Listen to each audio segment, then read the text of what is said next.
What's up guys and welcome, I'm Zimmy, and today, as you can tell from the title up above, we will be reviewing Destroy All Humans. And for full transparency, I was given a code for this game for review and content creation purposes, but like with all of my other reviews, everything I talk about in this video is of my own opinion. So let's go ahead and jump right in. For those that don't know, Destroy All Humans is actually a remake of the first game that released in 2005.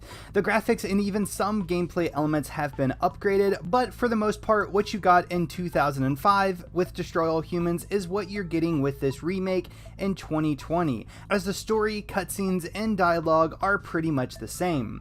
Graphically speaking, this game looks great and is drastically improved from the first game, with a lot more details on textures and everything like that. But with all of this being said, this game still does show its age, with multiple NPC characters using the same character models. Still, I think this game is solid graphically, and the updated textures I think look great and ease the game into more modern expectations, and the art style, for me at least, is very nostalgic and I love. The voice acting and audio for this game seems to be the exact same of the previous game, with maybe some revisions and editing. The music is fantastic, but does tend to repeat a bit. The sound effects work well and adds a lot to the already terrific gameplay. And the writing, more times than not, I think hits the mark with 2020 audiences. However, there are some lines of dialogue and jokes in this game that do show their age and are definitely a little bit cheesy for audiences nowadays. The story and narrative of this game is pretty much the exact same as the 2005 original. It is a simple story, but does offer a few twists and turns along the way. Basically, you play as an alien species who must go to Earth to ensure the continuation of yours through the extraction of human DNA. There is a lot more to it than just that, but I don't want to give out spoilers for those who have never played the original, but at the same time, I do want to give you some idea of what the narrative is about. Overall, I really enjoyed the story, the pacing, and all of those twists and turns that got me to the final conclusion of this game. Finally, the moment that most of you have probably been waiting for, and that is the gameplay. And starting off with the controls, they are pretty smooth and easy to use and learn, but at the same time, they do still have some age to them. But I do think that the developers did a very good job with this remake and with the implementation of the control scheme. The game also offers two main gameplay systems, playing as your character Crypto on foot, or flying around in your saucer and destroying pretty much everything.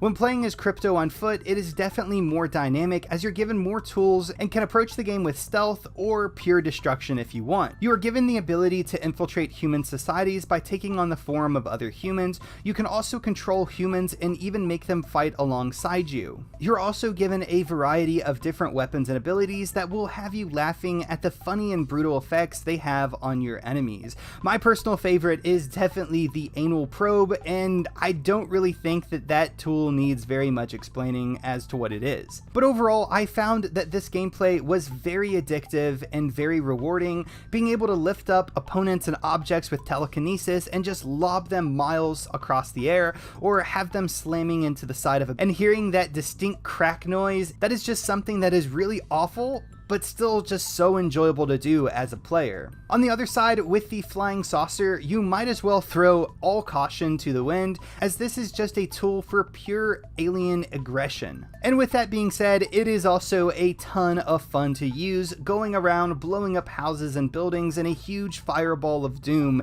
is just fun.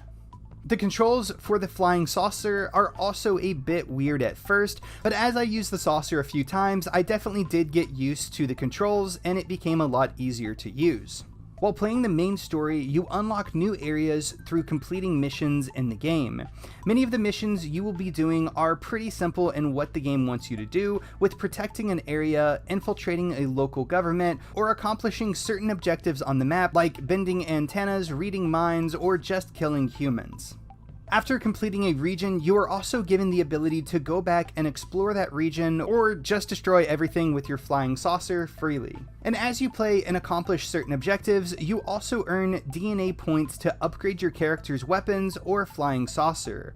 And as this is a remake of an older game, the upgrades are pretty simple, but it does come in handy to have upgraded equipment in later missions. This game is also a bit challenging at certain points in the game, and there is no difficulty modes in this game, but it does have some stages and some boss fights where you will die and have to learn where extra ammo or resources are to complete that objective in that mission. But anyway guys, that is going to be it for this review. All in all, Destroy All Humans is a fun game, and it is a game that offered a lot of nostalgia for me. Like all games, it is not perfect, and it is definitely not a game for every gamer. And like I do with all of my reviews, I will not be giving you guys a score, rather I will let you decide on your own the worth of this game, because at the end of the day, what you think is all that should matter on whether or not you buy a game. I just hope I was able to help you make a solid and educated decision on whether or not this game is the game for you. And if you are still on the fences about this game, there is currently a demo out on Steam and Xbox and maybe PlayStation 4, I don't really know. But anyway, this demo will allow you to play the very first mission of this game, and you can also watch my full Let's Play of this game on this channel right now as well. If you enjoyed this video, be sure to leave a like, as it will definitely help other people find this video. And if you're not already doing so, be sure to hit that subscribe button. In addition to videos like this, I also do gaming news, tutorials, unboxings, and let's plays, so never miss out on any of that and hit that subscribe button. As always, thank you guys so much for watching. I hope you all have a fantastic day. Peace out, guys.